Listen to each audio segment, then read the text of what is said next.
Students, class 10th के लिए आज पोएम को हम डिस्कस करने वाले हैं और 2 poems are written here side by side.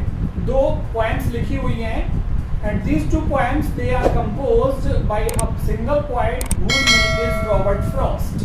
तो एक ही कवि की है ये दोनों कविताएं, छोटी छोटी सी हैं। ये फर्स्ट पोएम है और ये सेकंड पोएम है। पहली पोएम का नाम है डस्ट ऑफ स्नो और दूसरी पोएम है फायर एंड आइस।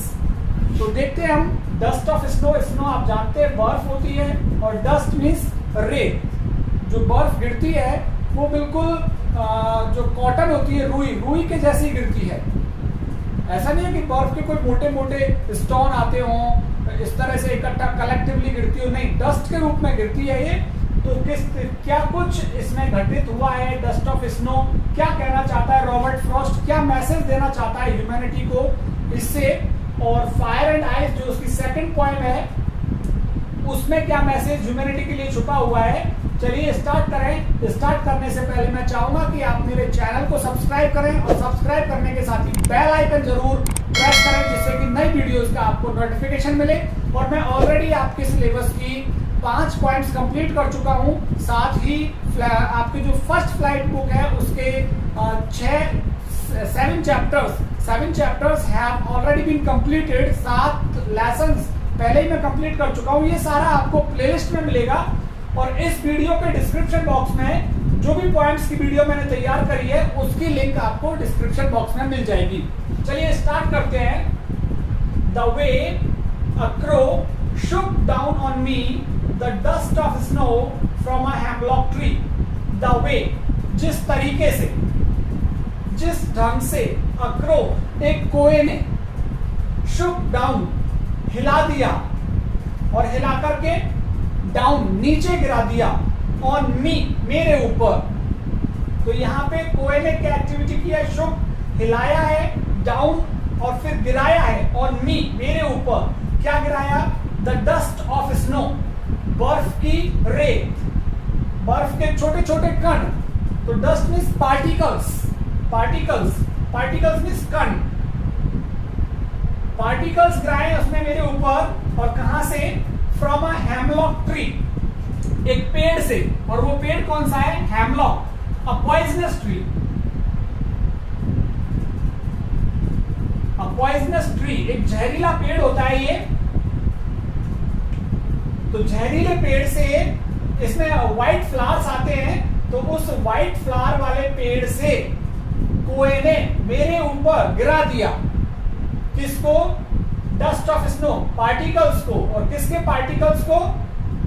बर्फ के पार्टिकल्स को। तो यहाँ पे हमको दिखाया नहीं गया है कि क्रो उस पेड़ पे आके बैठा है तब उसने बर्फ को गिराया है, या फिर ऑलरेडी वहां पे कोआ बैठा हुआ है, वो थोड़ा सा हिला तो वहां पे जो बर्फ थी पेड़ के ऊपर वो बर्फ गिर गई। तो यहाँ पे एक, और जो हमारा पॉइंट है वो उस पेड़ के नीचे से गुजर रहा है या उस पेड़ के नीचे बैठा हुआ है, ये कुछ क्लियर नहीं किया है। तो इट मे बी कि हमारा जो पॉइंट है वो पेड़ के नीचे से गुजर रहा है या फिर पेड़ के नीचे बैठा हुआ है। और तभी क्या हुआ, एक कोआ उस पेड़ पे आके बैठा जिस पेड़ की शाखाओं पे बर्फ जमी हुई है। तो जैसे ही वो आकर के बैठा तो उसके बैठने से थोड़ी हलचल हुई है, पेड़ की शाखाओं में हलचल हुई है। तो क्या हुआ, जो पार्टिकल्स हैं स्नो के, बर्फ के जो कण हैं वो गिरे हैं, हिले हैं वहां से और आकर के वो गिर गए हैं किसके ऊपर? पॉइंट के ऊपर। So this is the situation, ये एक परिस्थिति बनी है यहाँ इन फर्स्ट 4 लाइन्स में। Has given my heart a change, और उस बर्फ के गिरने से क्या हुआ? माई हार्ट अ चेंज, मेरे हृदय में एक परिवर्तन हुआ, मेरा हृदय बदल गया। ऑफ मूड, और मेरा मन भी बदल गया। जैसे ही वो चीज मेरे ऊपर आकर गिरी, वो बर्फ के पार्टिकल्स मेरे ऊपर आकर गिरे, तो उससे मेरा हृदय और मेरा मन दोनों में एकदम से चेंज हुआ। जिस चीज के बारे में मैं सोच रहा था वहां से मैंने अपना दिमाग हटाया, अपने आप ही हट गया। जिस चीज में मैं खोया हुआ था, जिस चीज के बारे में मैं सोच रहा था, जो आइडियाज मेरे मन के अंदर आ रहे थे वो एकदम से खत्म हुए जैसे ही मेरे ऊपर बर्फ आकर के गिरी।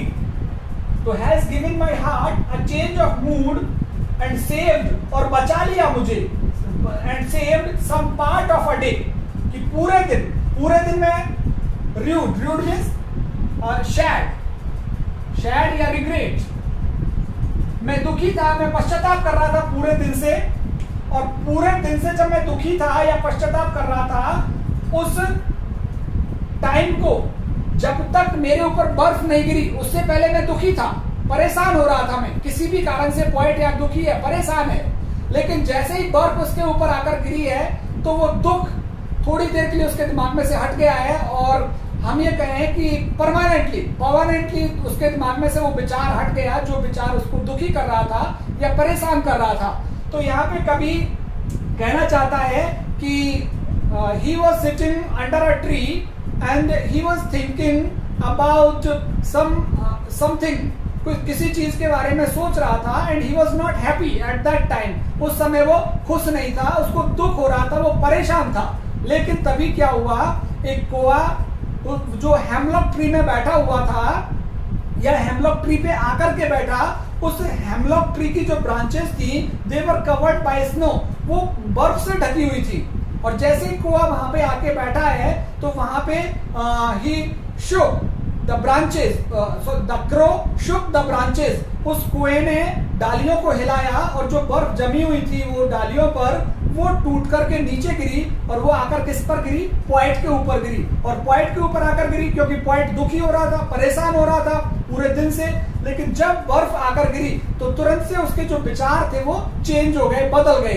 तो यहाँ पे कभी एक मैसेज देना चाहता है कि क्रो जिसको हम इनऑस्पिशियस समझते हैं, अशुभ समझते हैं, और हेमलॉक ट्री जो जहरीला पेड़ होता है उसको भी हम कई बार बुरा और गलत समझते हैं। तो पॉइंट कहना चाहता है कि कुछ अशुभ चीजें या बुरी और गलत चीजें भी हमारे समय को बचा सकती हैं, हमारे लिए कुछ अच्छा चेंज लेकर आ सकती हैं। जिस तरह से एक कोए और हेमलॉक ट्री की मदद से जो कभी का विचार, कभी का मन दुखी हो रहा था, परेशान हो रहा था, वो अब बदल गया, अब उतना दुखी नहीं है क्योंकि बर्फ आकर गिरी तो उसके विचार बदल गए थे। तो ये तो हो गई डस्ट ऑफ स्नो। अब दूसरी पॉइंट फायर एंड आइस, इसकी हम स्टडी करते हैं। ये भी रॉबर्ट फ्रॉस्ट ने लिखी है ये पॉइंट, और पॉइंट क्या कह रहा है, some say the world will end in fire, some say in ice. कभी कह रहा है कि कुछ लोग हैं जो ये कहते हैं कि जो ये संसार है, जिस दुनिया में हम रह रहे हैं, हम ये कहें कि जो मानवता है इस पृथ्वी पर, विल एंड, वो खत्म हो जाएगी आग से। आग से मीन्स टेम्परेचर बढ़ेगा, एकदम टेम्परेचर बढ़ेगा, और टेम्परेचर इतनी सीमा तक बढ़ेगा कि वो सब कुछ को खाक कर देगा, पूरी दुनिया को खत्म कर देगा। सम से, कुछ लोग कहते हैं कि बर्फ, आग से नहीं होगा संसार खत्म, आइस से होगा, आइस से होगा, बर्फ से होगा, कि मीन्स इतना टेम्परेचर डाउन होता चला जाएगा, इतना टेम्परेचर डाउन होता चला जाएगा पूरे संसार का कि सारा संसार खत्म हो जाएगा।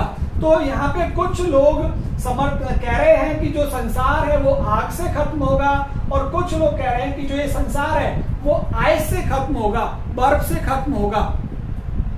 From what I have tested of desire, और जो कुछ मैंने पता लगाया है मेरी इच्छाओं से, टेस्टेड, जो मैंने टेस्ट किया है, जो मुझे पता लगा है मेरी डिजायर, मेरी इच्छाओं से, आई होल्ड विद दोज, मैं उन लोगों के साथ जाना चाहता हूं, हु फेवर फायर, जो ये कहते हैं कि ये संसार आग से समाप्त होगा।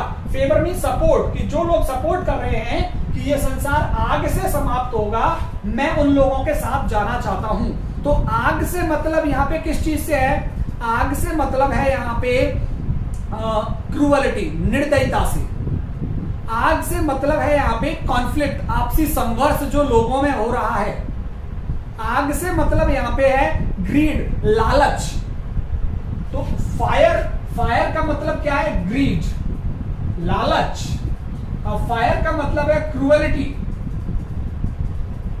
क्रूअलिटी, कॉन्फ्लिक्ट, जो आपसी संघर्ष चलते हैं लोगों के अंदर। इसका मतलब है लस्ट, वासना, जो लोगों के अंदर काम वासना है। तो ये कुछ ऐसी चीजें हैं जो आग का सबूत दे रही है, आग वाली फीलिंग्स, इमोशंस, जो आग के इमोशंस हैं मनुष्य के अंदर। So many emotions are here in a man's, एक मनुष्य के अंदर बहुत सारी भावनाएं, इमोशंस हैं, और जो ये इमोशंस है, लालच वाले, निर्दयता वाले, संघर्ष वाले, वासना वाले, ये सारे इमोशंस किसको रिप्रेजेंट करते हैं, फायर को। तो मनुष्य, वो पॉइंट कह रहा है कि ये संसार समाप्त होगा मनुष्य के खुद के इमोशंस से, खुद की उसकी भावनाओं से, कि मनुष्य के अंदर इतनी क्रूअलिटी आ गई है, एक दूसरे के प्रति निर्दयी हो गया है, मनुष्य एक दूसरे से लड़ाई करने लगा है, एक दूसरे के साथ कॉन्फ्लिक्ट संघर्ष करने लगा है, लस्ट काम वासना मनुष्य के अंदर बहुत ज्यादा आ गई है। ये सभी चीज आग का सूचक है, आग का संकेत है। तो पॉइंट कह रहा है कि आई होल्ड विद दोज, मैं उन लोगों के साथ जाऊंगा हु फेवर फायर, जो ये कह रहे हैं कि जो संसार खत्म होना है वो आग से होगा। तो मैं भी यही कहना चाहता हूं कि this world it will end with fire, कि ये आग से ही समाप्त होगा। But if it had to perish twice, लेकिन यहाँ पे इट किसके लिए आ रहा है? वर्ल्ड के लिए। लेकिन इस संसार को समाप्त होना है, पेरिस मीन्स डिस्ट्रॉय, इस संसार को समाप्त होना है 2 बार, ट्वाइस, 2 बार समाप्त होना है। आई थिंक, मैं सोचता हूं, I know enough of hate, तो वो नफरत है, कि नफरत इतनी ज्यादा है। तो अगर संसार को 2 बार समाप्त होना है, तो 2 बार समाप्त होना है, तो मतलब यहाँ पे थोड़ा ऑक्सीमोरन, विरोधाभास का प्रयोग किया है। कोई चीज एक बार समाप्त हो जाती है तो वो 2 बार समाप्त नहीं हो सकती। मेरा ये पेन एक बार टूट गया तो दूसरी बार नहीं टूटेगा, ये एक बार टूट गया तो टूट गया। लेकिन यहाँ विरोधाभास है थोड़ा, कि ये संसार अगर 2 बार समाप्त होना है, जिस संसार में हम रह रहे हैं, तो आई थिंक, मैं सोचता हूं, I know enough of it, तो वो पर्याप्त होगा। किससे? नफरत से ये संसार 2 बार खत्म हो जाएगा। और नफरत किसको रिप्रेजेंट कर रही है? आइस को, बर्फ को। To say that for destruction ice is also great, और ये मैं कहता हूं कि डिस्ट्रक्शन, बर्बादी के लिए, इस संसार के समापन के लिए आइस इज ऑल्सो ग्रेट, कि आइस भी बहुत ज्यादा है। जो आइस का मतलब यहाँ पे जेलसी, ईर्ष्या, हेट्रेड, नफरत, इनटॉलरेंस, असहिष्णुता, भाईचारा है ही नहीं मनुष्य के अंदर। इनटॉलरेंस के साथ ही यहाँ पे बात करें तो हेट्रेड हो गया, नफरत हो गई, नफरत के साथ ही इनटॉलरेंस, असहिष्णुता, और इंडिफरेंस, उदासीनता, कि उदासीन है व्यक्ति, किसी की मदद ही नहीं करना चाहता, अपने में मगन है, खुद के लिए सोच रहा है वो, सेल्फिश हो गया। सेल्फिशनेस भी इसमें आएगा, कि यदि ये संसार खत्म हुआ तो इन वाली इमोशन से होगा। कौन सा? इंडिफरेंस, हेट्रेड, सेल्फिशनेस, जेलसी, ये सभी क्या हैं? आइस के सूचक हैं, कि मनुष्य के अंदर ये जो सारे इमोशंस हैं, ये सभी आइस के लिए रिप्रेजेंट कर रहे हैं। एंड वुड सफिस, और ये पर्याप्त होगा, ये सारी फीलिंग्स का होना मनुष्य के अंदर ये सारी फीलिंग्स का, नफरत का होना, उदासीनता का होना, असहिष्णुता का होना, ईर्ष्या का होना, इनकी वजह से ये संसार 2 बार समाप्त होगा। तो हम कह सकते हैं कि कभी ये कहना चाहता है कि फायर की तुलना में आइस ज्यादा खतरनाक है। आइस मदद नहीं करना किसी की, इंटॉलरेंस, भाईचारा, असहिष्णुता जिसको कहें, इंटॉलरेंस, इंडिफरेंस, उदासीन रहना, हेट्रेड, नफरत करना, जेलसी, ईर्ष्या रखना, सेल्फिश, स्वार्थी होना। तो इनकी वजह से, इन इमोशंस की वजह से मनुष्यों में यदि ये रहेंगे तो ये संसार 2 बार समाप्त होगा, और ये पर्याप्त है संसार को 2 बार समाप्त करने के लिए।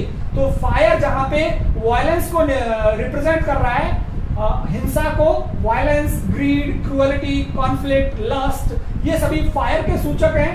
पहले वो फायर के साथ जाना चाहता है पॉइंट, फिर वो कह रहा है कि इसको 2 बार समाप्त होना है संसार को। तो फिर आइस इज इनफ, आइस पर्याप्त है। और आइस से मतलब मैंने आपको बता दिया है, उदासीनता, ईर्ष्या, नफरत, घृणा, ये सारी चीजें। तो आई थिंक आपको ये पोएम अच्छे तरीके से समझ में आई होगी। समझ में आई है तो आप मेरे YouTube चैनल को सब्सक्राइब करें। सब्सक्राइब करने के साथ ही बेल आइकन जरूर हिट करें, और बेल आइकन हिट करने के बाद, सब्सक्राइब करने के बाद आप प्लेलिस्ट में देखें, वहां कक्षा 10 की मैंने बहुत सारी वीडियोस ऑलरेडी मैंने अपलोड कर रखी हैं। वो सारी वीडियोस आपके लिए हैं, आप घर से आराम से पढ़ाई कर सकें। इसी उम्मीद के साथ मिलेंगे अगली वीडियो में। बहुत बहुत धन्यवाद आप सभी का।